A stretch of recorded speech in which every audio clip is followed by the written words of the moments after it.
Just crossed the 10,000 follower mark in just about 3 months. I remember when I first started this, I was saying to myself, well, I'm thinking about these things anyhow. I might as well record it and see what other people think. And then that forced me to actually put some real thought into the things I'm thinking about and do some research to make sure I know about what I'm thinking about.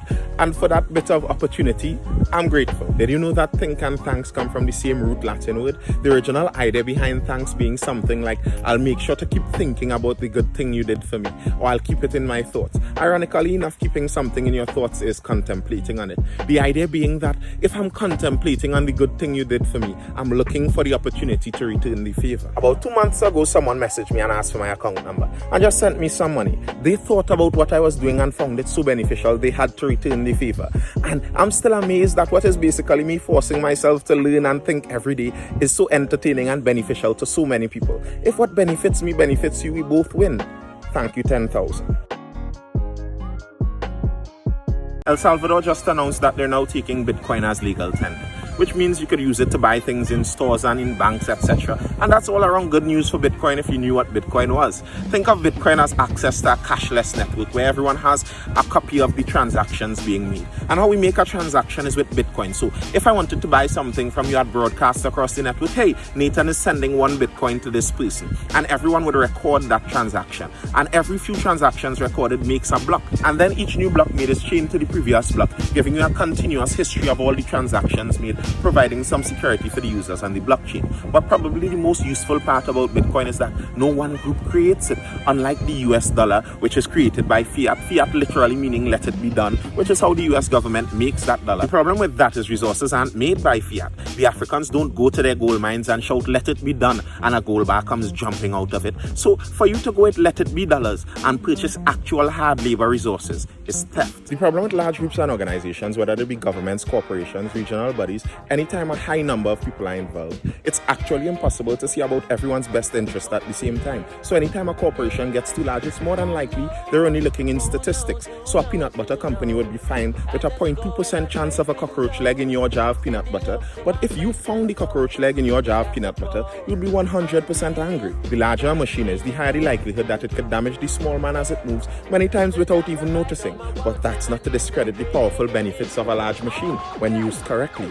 The Antiguan Prime Minister made a request to CARICOM that they get rid of all the taxes on regional flights. It said that up to 40% of our ticket costs are taxes. Can you imagine what would happen in the Caribbean if, as our borders and economies reopen, there are cheap ticket prices available to the thousands of people cooped up for a year, desperate for recreation? And it just so happens that we have the best spot for recreation in the world.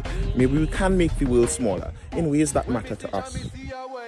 So apparently, Trinidad has much less anti-vaxxers than we all thought, with people crowding vaccination stations all around the country. I think the length of time that we spent without vaccines gave a lot of people perspective. There are questions to be asked about the vaccines, but questions can be answered when they're put in perspective sometimes. You see, I have questions about paying taxes, but if I do not pay them, I go to jail, and that's an answer enough to make me pay them. So when the Prime Minister brought up the idea of reopening the borders over the weekend, all of those with their frequent flyer miles would have had to put their questions into perspective. Because like it or not, your vaccination status is going to have an effect on where you could fly. And then you have a vaccination drive from the Manufacturers Association, and they're calling it Vaccinate to Operate. The suggestion there being that if you like operating or you'd like to restart your operations, vaccinate. And to all the people that require operating to make a living, that puts your questions in perspective too. So the increased demand should have been predicted, and the crowding was poor government planning. But I wonder, as a matter of personal responsibility, if you were the 100th person to join that crowd, what made you think that was a good idea? The president of our industrial court recently came out in an article to answer the question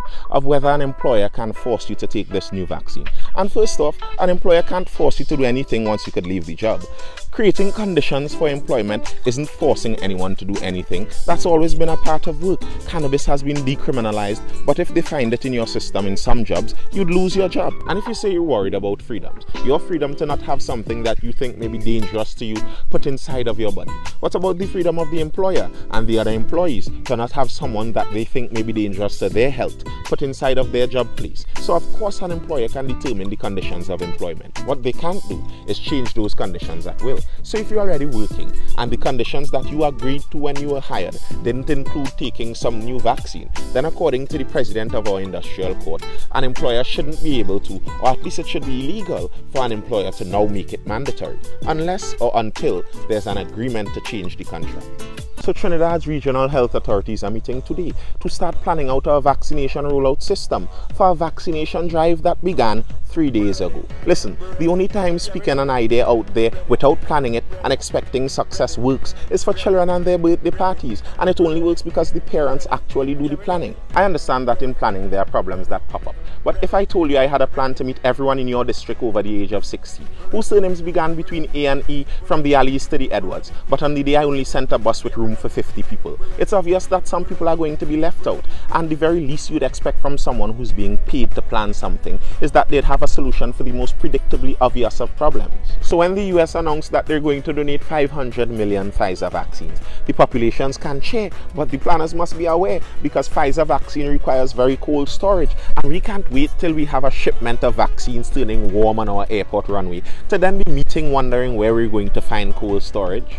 I got around to cutting some grass at the side of the road today. Waka in full swing, moving with laser precision going along. And what would I stumble upon but a pile of stones spread in between the dirt and the grass. And there I am weaving in between like I'm flossing teeth with the waka. Very angry at whichever old timer it was put this there. And then it clicked to me. I remembered who it was and why. You see, it's around the corner and cars used to drive off the road into the dirt, creating a muddy mess and undercutting the road. So at some point in time, someone took it upon themselves to mix some stones into the mud, and since then the road's been by and large stable and a lot cleaner. And I contemplated on that lesson. Many times young people could be very upset about the realities left to them by the generations before, discounting the fact that what they're complaining about is already an improvement that was hard worked for. And yes, when you stand at the vantage of the present and look to the past, you could see all the better ways it could be done. But when the future looks back at you and judges, would they think you did everything to your best? Be kind when you judge the generations gone before. You're standing on their shoulders.